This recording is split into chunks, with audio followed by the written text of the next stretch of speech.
Hi అండి. Hello. Welcome to my channel autism skills. నా పేరు దీప్తి అండి. And I have a lovely kid. తన పేరు ముకుంద. తను 6 ఇయర్స్ ఓల్డ్ ఆటిస్టిక్ చైల్డ్ అండి. అండ్ మనం లాస్ట్ వీడియోలో గనక చూసుకున్నట్లయితే మనం సెన్సరీ ఇష్యూస్ గురించి పైపైన మాట్లాడుకున్నాం గదండీ. అండ్ 8 సెన్సర్స్ ఉంటాయని గూడా చెప్పుకున్నాం గదా! సో, ఈ వీడియోలో మనం ఆ 8 సెన్సర్స్‌లోకి ది మోస్ట్ ఇంపార్టెంట్ సెన్స్ అయిన వెస్టిబ్యులర్ సెన్స్ గురించి మనం మాట్లాడుకోబోతున్నామండి. 8 సెన్సర్స్‌లోకి నేను ఫస్ట్ వెస్టిబ్యులరే ఎందుకు తీసుకున్నాను అంటే, ఇది చాలా ఇంపార్టెంట్ సెన్స్ అండి. మన కిడ్‌లో ఏ సెన్స్‌కి సంబంధించి ఇష్యూస్ ఉన్నప్పటికీ, మనం ఫస్ట్ 3 మేజర్ సెన్సెస్ మీద వర్క్ చేయాల్సుంటుందండి. అదే vestibular, proprioception and tactile. So, ఈ మూడిటి మీద గనక మనం వర్క్ చేసినట్లయితే, ఈ 3 సెన్సెస్ కనుక సాటిస్ఫై అయ్యి వాటి ప్లేస్‌లో అవి గనక ఉన్నట్లయితే, మిగతా అన్ని సెన్సెస్‌కి సంబంధించిన ఇష్యూస్ కూడా కొద్దో గొప్పో తగ్గుతూ వస్తాయండి. అలా కాకుండా మనం ఈ 3 సెన్స్‌ని పక్కకు పెట్టేసి, ఏ సెన్స్‌కి సంబంధించి ప్రాబ్లమ్ ఉందో ఆ సెన్స్ మీద కనుక మనం వర్క్ చేసినట్లయితే కంపల్సరీగా మనకంత బెస్ట్ రిజల్ట్స్ రావండి. ఫస్ట్ మనం వర్క్ చేయాల్సింది 3 సెన్సెస్. అవి వెస్టిబ్యులర్, ప్రొప్రియోసెప్షన్ అండ్ టాక్టైల్ అన్న సంగతి మనం గుర్తుపెట్టుకోవాలి. అప్పుడే మనకు బెస్ట్ రిజల్ట్స్ అనేవి వస్తాయి. ఈ వెస్టిబ్యులర్ సెన్స్ అంటే ఏంటి? ఈ వెస్టిబ్యులర్ సిస్టమ్ ఎక్కడ ఉంటుంది?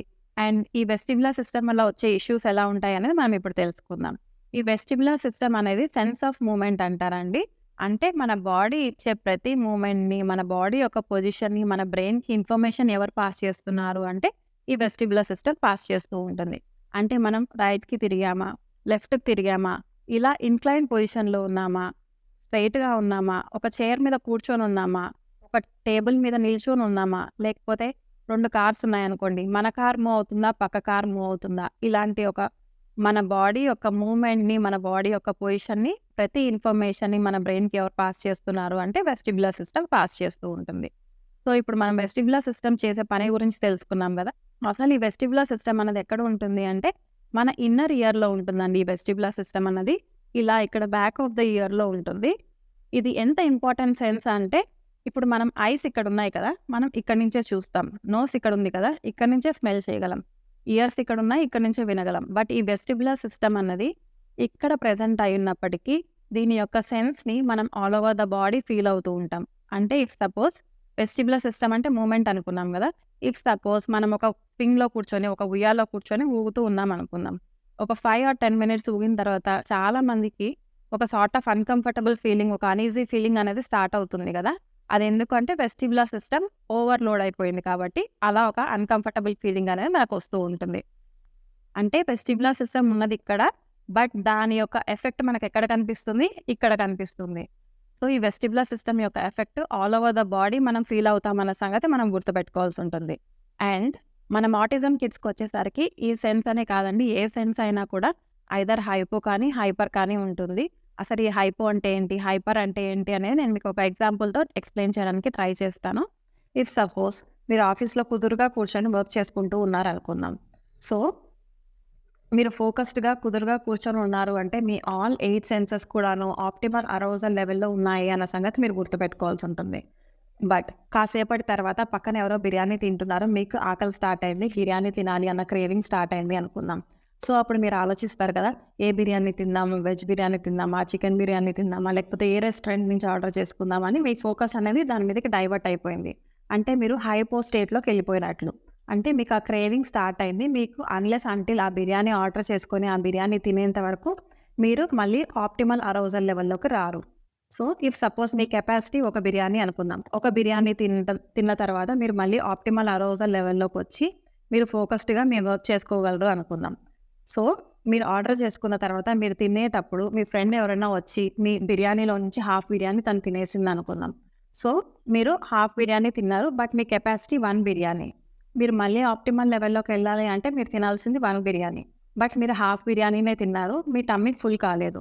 సో, అప్పుడు మీరేమనుకుంటారు? ఇంకొక బిర్యానీ ఆర్డర్ చేసుకుందామా? లేకపోతే ఇంకేదైనా డెజర్ట్ తిందామా? లేకపోతే ఏదైనా కూల్ డ్రింక్ తాగుదామా? అని ఇలా ఎలాగైతే మీరు ఆ హైపో స్టేట్‌లోనే ఉంటారో, ఆ స్టేట్‌లోనే ఉంటారో, మళ్ళీ మీ వర్క్ మీద ఎలాగైతే ఫోకస్ చేయలేరో, ఈ కిడ్స్ కూడా అంతే అండి. వీళ్ళ సెన్సెస్ అనేవి ఆల్ 8 సెన్సెస్‌లో ఏ సెన్స్ తీసుకున్నప్పటికీ హైపో స్టేట్‌లో ఉంటే అన్‌లెస్ అంటిల్ వాళ్ళ సెన్స్ సాటిస్ఫై అయ్యేంత వరకు వాళ్ళు ఈ ఆప్టిమల్ అరౌజల్ స్టేట్‌లోకి రాలేరు. ఈ స్టేట్‌లోకి రానంత వరకు మనం చెప్పింది వినరు, మనం చెప్పింది చెయ్యరు, మనం చెప్పింది నేర్చుకోరు. సో, మన టార్గెట్ ఏంటి అంటే వాళ్ళు హైపోలో ఉన్నా, హైపర్‌లో ఉన్నా కంపల్సరీగా వాళ్ళని ఆప్టిమల్ అరౌజల్ స్టేట్‌లోకి తీసుకురావాల్సి ఉంటుంది. హైపర్ అంటే ఏంటి అంటే, ఇఫ్ సపోజ్ మీరు 1 బిర్యానీ మీ కెపాసిటీ అనుకున్నాం కదా! ఇఫ్ సపోజ్ మీరు 1+1 ఆఫర్ వచ్చింది అని చెప్పి మీకు 2 బిర్యానీస్ తెచ్చిచ్చారనుకోండి. వేస్ట్ అయిపోతుంది కదా అని మీ కెపాసిటీ 1 బిర్యానీ అయినప్పటికీ మీరు 1 ½ బిర్యానీ తినేసారనుకుందాం. సో, అప్పుడు మీరు కంఫర్టబుల్‌గా కూర్చొని ఈ ఆప్టిమల్ అరౌజల్‌లో ఎంత ఫోకస్డ్‌గా వర్క్ చేశారో అంత ఫోకస్డ్‌గా వర్క్ చేయగలరా? చేయలేరు కదా! మీకు ఒక sort of uneasy feeling, uncomfortable feeling అనేది వచ్చేస్తుంది. ఎందుకంటే మీ కెపాసిటీ కంటే మీరు ఎక్కువ తినేసారు కాబట్టి. సేమ్ వే అండి ఈ ఆటిస్టిక్ కిడ్స్‌లో కూడా సెన్సెస్ ఇయ్యాల్సిన దానికంటే ఎక్కువ ఇన్‌పుట్ ఇవ్వడం వల్ల వాళ్ళు హైపర్ స్టేట్‌కెళ్ళిపోవడం వల్ల చాలా అన్‌కంఫర్టబుల్‌గా, అన్‌ఈజీ ఫీలింగ్‌లో ఉంటారు. సో, వాళ్ళని మనం ఈ ఆప్టిమల్ అరౌజల్ స్టేట్‌లోకి తీసుకురావాల్సి ఉంటుంది. ఇక్కడ మనం గమనించాల్సింది ఏంటి అంటే ఐదర్ కిడ్ హైపర్‌గా ఉన్నా, హైపోగా ఉన్నా మన టార్గెట్ ఏంటి అంటే ఈ ఆప్టిమల్ అరౌజల్ స్టేట్‌కి మనం వాళ్ళని తీసుకురావాల్సి ఉంటుంది. అది ఏ సెన్స్ అయినా కూడా కిడ్ ఈ ఆప్టిమల్ అరౌజల్ స్టేట్‌లో ఉన్నప్పుడే మనం చెప్పింది వింటాడు, మనం చెప్పింది చేస్తాడు, మనం చెప్పింది నేర్చుకుంటాడు. అలా కాకుండా కిడ్‌కి ఏదో ఒక సెన్స్‌లో క్రేవింగ్ ఉండి, లేదా ఏదో ఒక సెన్స్ సాటిస్ఫై అవ్వకుండా హైపోలో ఉన్నట్లయితే, లేదా ఏదో ఒక సెన్స్ హైపర్‌లో ఉన్నట్లయితే, కిడ్ మనం ఏం చెప్పినా కూడా వినడండి. తన సెన్సెస్‌ని సాటిస్ఫై చేసుకోవాలి అన్న దాంట్లోనే తన ఫోకస్ అంతా ఉంటుంది. మనం బలవంతంగా తెచ్చి కూర్చోబెట్టి ఏమైనా నేర్పించడానికి ట్రై చేసినా కూడా, కిడ్ ఫోకస్ అంతా కూడా తన సెన్సెస్ మీద సాటిస్ఫై చేసుకోవడంలోనే ఉంటుంది. సో, మనం బలవంతంగా తెచ్చి కూర్చోబెట్టినప్పుడు కిడ్ ఏం చేస్తూ ఉంటాడు, ఇలా చేస్తూ ఉంటాడు, లేకపోతే ఇలా చేస్తూ ఉంటాడు, లేకపోతే ఇలా ఏదో ఒక మూవ్‌మెంట్ అయితే ఇస్తూ ఉంటాడు. ఎందుకు అంటే తన సెన్సెస్ అనేవి సాటిస్ఫై అవ్వలేదు కాబట్టి. సో, మనం ఇక్కడ అబ్జర్వ్ చేయాల్సింది ఏంటి అంటే ఆ సెన్స్ ఏదో తెలుసుకొని, ఆ సెన్స్‌ని మనం గనక సాటిస్ఫై చేసినట్లయితే కిడ్ ఈ ఆప్టిమల్ అరౌజల్ స్టేట్‌లోకొస్తాడు. మనం చెప్పింది నేర్చుకుంటాడు అన్న సంగతి మనం గుర్తుపెట్టుకోవాలి. సో, ఇప్పుడు మామూలుగా హైపో అంటే ఏంటి? హైపర్ అంటే ఏంటి? ఆప్టిమల్ అరౌజల్ స్టేట్ అంటే ఏంటి అని తెలుసుకున్నాం గదా! సో, ఇప్పుడు వెస్టిబ్యులర్ సిస్టమ్ హైపో ఉంటే కిడ్ ఎలా బిహేవ్ చేస్తాడు? వెస్టిబ్యులర్ సిస్టమ్ హైపర్ ఉంటే ఎలా బిహేవ్ చేస్తాడన్న సంగతి మనం ఇప్పుడు తెలుసుకుందాం. వెస్టిబ్యులర్ హైపో సెన్సిటివిటీ అంటే ఏంటి అంటే, వెస్టిబ్యులర్ అంటే సెన్స్ ఆఫ్ మూవ్‌మెంట్ అనుకున్నాం గదా! హైపో అంటే కావాలి అన్న క్రేవింగ్. సో, మూవ్‌మెంట్ కావాలి. సో, ఈ మూవ్‌మెంట్ కావాలి అన్న కిడ్స్‌ని మనం బలవంతంగా తెచ్చి కూర్చోబెట్టినప్పటికీ వాళ్ళు ఈ చైర్ మీద నుంచి ఆ సోఫా మీదకి, ఆ సోఫా మీద నుంచి ఆ బెడ్ మీదకి, ఆ బెడ్ మీద నుంచి ఆ టేబుల్ మీదకి ఇలా జంప్ చేస్తూనే ఉంటారు. లేకపోతే కంటిన్యూయస్‌గా స్పిన్నింగ్ చేస్తూ ఉంటారు. లేకపోతే అటు ఇటు పరిగెడుతూనే ఉంటారు. ఇప్పుడు మనం మాల్‌కి కానీ, లేకపోతే ఒక ప్లే ఏరియాకి కానీ తీసుకెళ్ళినట్లయితే ఒకసారి స్లైడ్ దగ్గరికెళ్తారు. ఒకసారి స్లైడ్ చేస్తారు. మళ్ళీ అక్కడి నుంచి పరిగెత్తుకుంటా వెళ్లి స్వింగ్ దగ్గరికెళ్తారు. అక్కడ కూడా ఒక నిమిషం కూడా స్వింగ్ చేయరు. మళ్ళీ అక్కడి నుంచి పరిగెత్తుకుంటా వెళ్లి ఇంకొక చోటుకెళ్తూ ఉంటారు. సో, ఎక్కడ చూసినా వీళ్ళే కనిపిస్తూ ఉంటారు. కంటిన్యూయస్‌గా తిరుగుతూనే ఉంటారు వీళ్ళు. ఎందుకంటే వాళ్ళకి ఆ మూవ్‌మెంట్ కావాలి అన్న క్రేవింగ్ ఉంది కాబట్టి. మనకి ఎలాగైతే బిర్యానీ కావాలి అని అనిపించిందో, అంటిల్ అండ్ అన్‌లెస్ మనం బిర్యానీ తిని మనం సాటిస్ఫై ఎలా అయ్యామో, ఈ కిడ్స్ కూడా వాళ్ళకి ఆ మూవ్‌మెంట్ వచ్చి ఆ సెన్స్ అనేది వాళ్ళకి సాటిస్ఫై అయ్యి వాళ్ళ ఆప్టిమల్ అరౌజల్ స్టేట్‌లోకొచ్చేంత వరకు ఈ కంటిన్యూయస్‌గా వీళ్ళు ఇలా జంప్ చేస్తూనే ఉంటారు. ఇలా కంటిన్యూయస్‌గా మూవ్‌మెంట్ ఇస్తూనే ఉంటారు. అంటిల్ అండ్ అన్‌లెస్ వీళ్ళు ఆప్టిమల్ అరౌజల్ స్టేట్‌లోకొచ్చేంత వరకు. ఆ సెన్స్ సాటిస్ఫై అయ్యేంత వరకు. సో, వెస్టిబ్యులర్ హైపో సెన్సిటివిటీ ఉన్న కిడ్స్‌కి మూవ్‌మెంట్ కావాలి అని మనకు అర్థమైంది కదా! ఇప్పుడు వెస్టిబ్యులర్ హైపో సెన్సిటివిటీ ఉన్న కిడ్స్ ఎలా బిహేవ్ చేస్తారో తెలుసుకుందాం. వెస్టిబ్యులర్ అంటే మూవ్‌మెంట్. హైపర్ అంటే వెళ్ళాల్సిన ఇన్‌పుట్ కంటే ఎక్కువ వెళ్తుంది. సో, వీళ్ళకి మూవ్‌మెంట్ అంటే భయమండి. ఇఫ్ సపోజ్ ఒక చైర్ నుంచి ఇంకొక చైర్‌కి దాటమని చెప్పామనుకోండి, కిడ్ భయపడుతూ ఉంటాడు. స్టెప్స్ దిగమని చెప్పామనుకోండి, ఒక మెట్టు మీద నుంచి కాలు తీసి ఇంకొక మెట్టు మీదకి పెట్టడానికి కిడ్ భయపడిపోతూ ఉంటాడు. చాలా యాంగ్షియస్‌గా ఫీల్ అవుతూ ఉంటారు. కొద్దిగా హైట్ ఒక చైర్ మీద నుంచి జంప్ చేయంటే కిడ్ భయపడుతూ ఉంటాడు. ఒక చైర్ మీద నుంచి ఒక టేబుల్ మీదకి, ఒక టేబుల్ మీద నుంచి ఇంకొక దాని మీదకి ఎక్కువ అంటే కిడ్ భయపడిపోతూ ఉంటాడు. దీన్నే గ్రావిటేషనల్ ఇన్‌సెక్యూరిటీ అంటారు. సో, ఇలా అడుగు తీసి అడుగు పెట్టడానికి భయపడే ఒక కిడ్‌ని తీసుకెళ్ళి మనం అందరితో పాటు ఆడుకో, అందరితో పాటు స్లైడ్ ఎక్కు అని చెప్పి బలవంతంగా ఎక్కిస్తూ ఉంటాం. అప్పుడు కిడ్ చాలా యాంగ్షియస్‌గా ఫీల్ అయిపోతూ ఉంటాడు. మనం అనుకుంటాం యాస్ ఎ పేరెంట్‌గా అందరితో పాటు ఆడుకోమంటున్నాం అంతే కదా మనము. ఒక స్లైడ్ ఎక్కడానికి తనకెందుకు భయమో అని అనుకుంటూ ఉంటాం. బట్ అక్కడ కిడ్ ఎలా ఫీల్ అవుతూ ఉంటాడంటే, నా స్లైడ్ చేయాలి, అమ్మని సాటిస్ఫై చేయాలి అంటే నేను ముందు ఈ స్టెప్స్ ఎక్కాలి. ఈ స్టెప్స్ ఎక్కాలి అంటే ఆ స్టెప్‌కి మధ్యలో గ్యాప్ ఉంది. ఆ గ్యాప్‌లో నుంచి నేను కింద పడిపోతానేమో, లేకపోతే బలవంతంగా మనం స్టెప్స్ ఎక్కించినా, ఆ పైన కూర్చోడానికి భయపడుతూ ఉంటాడండి స్లైడ్ చేయడానికి. ఎందుకంటే అక్కడి నుంచి కిందికి చూసినప్పుడు విజను తనకది చాలా హైట్ అనిపిస్తూ ఉంటుంది. ఆ హైట్‌లో నుంచి కింద పడిపోతానేమో అని కిడ్ ఇంకా భయపడిపోతూ ఉంటాడు. అది పోయి ఒక హైట్ అని మనకనిపిస్తుంది. ఆ హైట్ కూడా తనకు చాలా హైట్ అనిపిస్తూ ఉంటుందండి. ఎందుకంటే తను హైపర్ సెన్సిటివ్ కాబట్టి. దీన్ని నేను మీకు ఒక ఎగ్జాంపుల్‌తో ఎక్స్‌ప్లెయిన్ చేయడానికి ట్రై చేస్తానండి. ఇఫ్ సపోజ్ మనల్ని ఎవరైనా ఒక 15 స్టోరీ బిల్డింగ్ 15 అంతస్తుల బిల్డింగ్‌కి తీసుకెళ్ళి అక్కడి నుంచి దూకు నేనే కదమ్మా మీ మమ్మీనే చెప్తున్నాను నువ్వు దూకు కింద నాన్నున్నాడు పట్టుకుంటాడు అంటే మనం దూకుతామా అండి? సో, ఎలాగైతే మనం యాంగ్షియస్‌గా ఫీల్ అయితామో ఆ టైంలో మన మమ్మీ, డ్యాడీ అయినప్పటికీ కిడ్ కూడా అంతే అండి.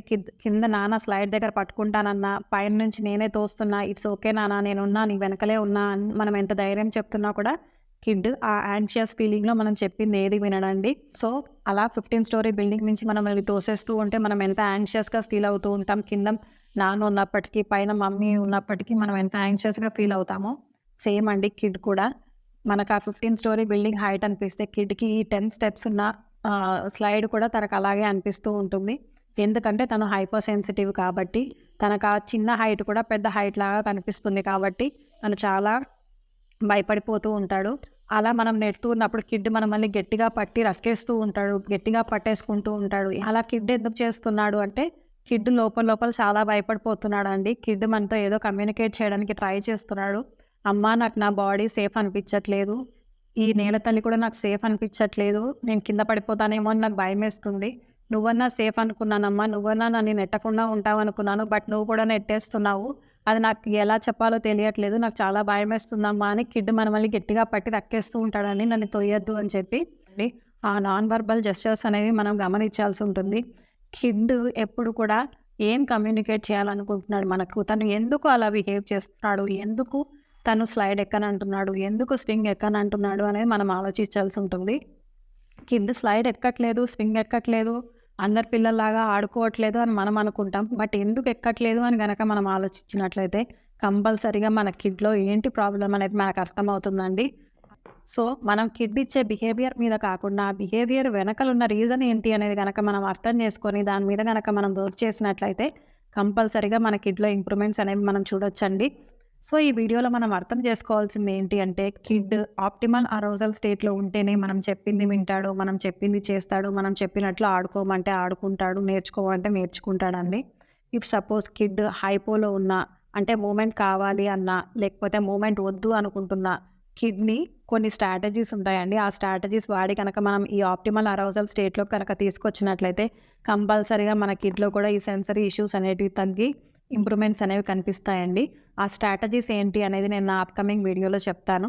ఎందుకంటే ఈ వీడియో లెంత్ అయిపోతుంది కాబట్టి. సో ప్లీజ్ అండి ఆటిజం గురించి తెలుసుకుందాం. ఆటిజం కిడ్స్ బిహేవియర్స్‌ని అర్థం చేసుకోవడానికి ట్రై చేద్దాం. అండ్ ఈ వీడియో గనుక మీకు నచ్చినట్లయితే లైక్ చేయండి, షేర్ చేయండి అండ్ సబ్స్క్రైబ్ చేయండి. Thank you so much.